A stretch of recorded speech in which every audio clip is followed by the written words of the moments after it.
Sky4Sim Pad is one of the best, if not the best add-on for Microsoft Flight Simulator in my opinion, and it's just gone through a massive upgrade. It's now called Sky4Sim Pad NG. There's a link down in the description.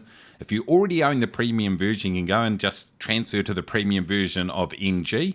There's also a free version available it has slightly less features, so check out the link down there, follow the instructions and get yourself set up. But let's take a look at some of the cool new features that are available for Sky4Sim Pad. And, I use this all the time when I'm streaming. Those that do watch the streams regularly know that it's a really handy tool. But let's check it out. Here we are on the main screen. We've just got the map up. This is totally resizable, by the way, which is great. So I'll just put it quite large so you can see what's going on. But here we are. Once again, it's got all the normal sort of options here that you're used to. Puts the roads in. You can look at different sort of versions of the map. But here's a cool little feature here. Check this out. You click on the weather icon, show weather layer. At the moment, the wind is 86 degrees at 18 knots. But if I just zoom out here, it's actually going to give a visual representation of weather in the area. There we go. We've got a bit of rain and a bit of cloud over there to the east of the North Island of New Zealand. There you go. So you get a visual representation of what's happening from a weather perspective in the local area. That is cool. All right, let's go and jump into all the different options here. And let's just run through these one by one. Obviously, we jumped on the map right there. You can see what that's about. This one here will look familiar. It's pretty similar to what it looked like. You can throw in the name of any airport up here. Let's say NZNE. Enter, and it's going to give you all the information you need, a photo of the airfield. You also can go in here for more detailed information. Here goes the runways, frequencies, ILS, there's none there, and also the weather, but it doesn't pick up any weather in this small airport, but that's pretty similar to the previous version. The flight plan's been upgraded a little bit, and what you can actually do is you can go ahead and put your flight plan in as normal. It's going to show you the elevation down here, so you know what the minimum altitude you need to fly. The really cool thing about this, though, is you can actually go ahead and you can share these. You can create a code and share it with anybody else who has this app, and you can easily share flight plans between each other, which is a nice little feature. You can also save. If I go ahead and load that, can I? No? Oh, no, I can't do that. Anyway, it's really easy to share your flight plan. So if you're out there flying in a group, nice and easy there. That is pretty cool, isn't it? The weather, this is pretty similar to last time. It just shows you the local weather and also shows what the real world's doing in the simulator and in the real world. So that's awesome. The documents folder. So once again, you can go ahead and save documents in the folder, and then you can go ahead and easily pull them up. I'll show you this one in a minute when we go to the PDF, but any type of document you want to save in there, you put it in there and it gives you easy access while you're flying. While we're talking about this, let's look at the PDF reader. This is one of the existing features, by the way, and here we go. I've got my black square analog King Air manual in here, and as you can see, easy to read. You can increase the size here, zoom in, zoom out, and it's great for checklists, perhaps for aeronautical charts if you don't have Navigraph, all that sort of stuff. Really good. Let's carry on here, and we're starting to get in some really new stuff here. The pilot book. This shows you a summary of the flights that you've completed, and here goes a couple that I flew just before. So if we check out the information on here, you can see that I flew from Stones Airstrip to Hardwick. It was in a Cessna 172, a little bit heavy landing, but it was in the dark in a strip that wasn't lit. So that's my excuse. But just details the flight right here, show you the flight path, and you can see what's going on. So that's really cool. So all your flights, you can kind of track it. So if you're doing around the world, you'll be able to follow, see exactly where you flew. So if you've got the free version, I think it shows the last 10 flights, and I think it's unlimited if you've got premium version. So a nice little feature there. It shows you a summary too. I've flown a total of 70 nautical miles, 2 flights, a flight time of 34 minutes. So it's cool, keeps it all that information together.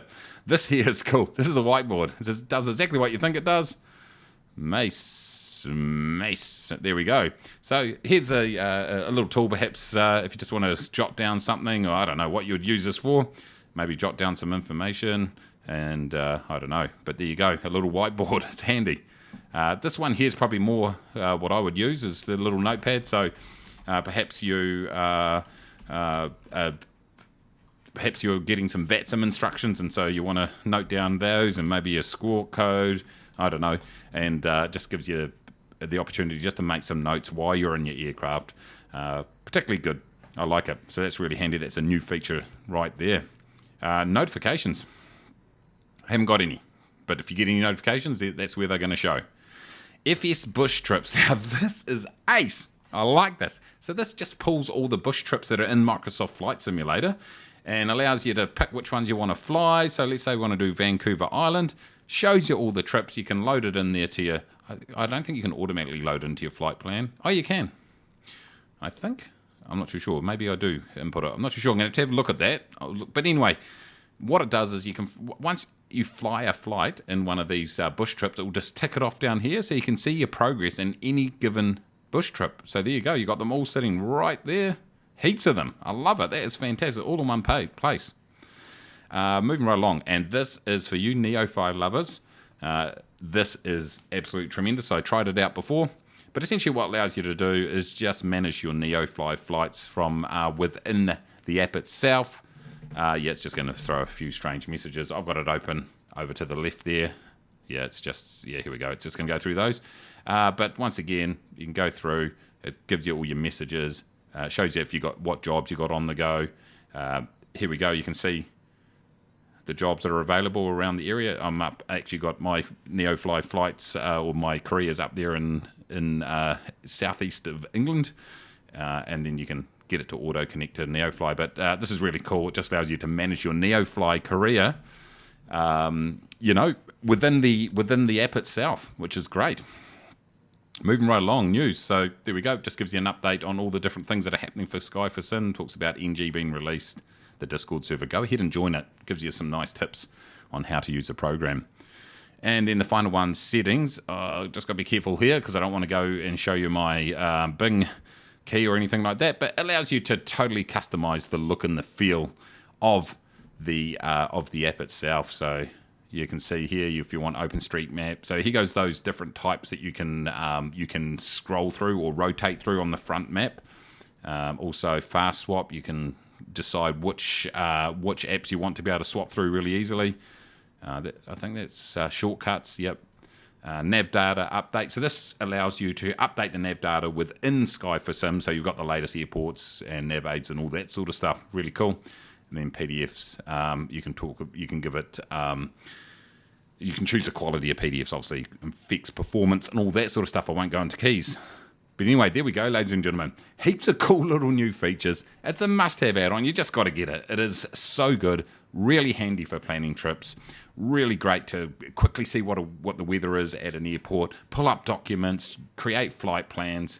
All that sort of stuff. And now with the Neo-Fly integration, really works well with that. And that fun little app around the flight sim bush trips. How good is it? But there we go. Like I said, I put the link down in the description. Go and check it out. Totally recommend it. Thanks very much for watching. Till next time, take it easy.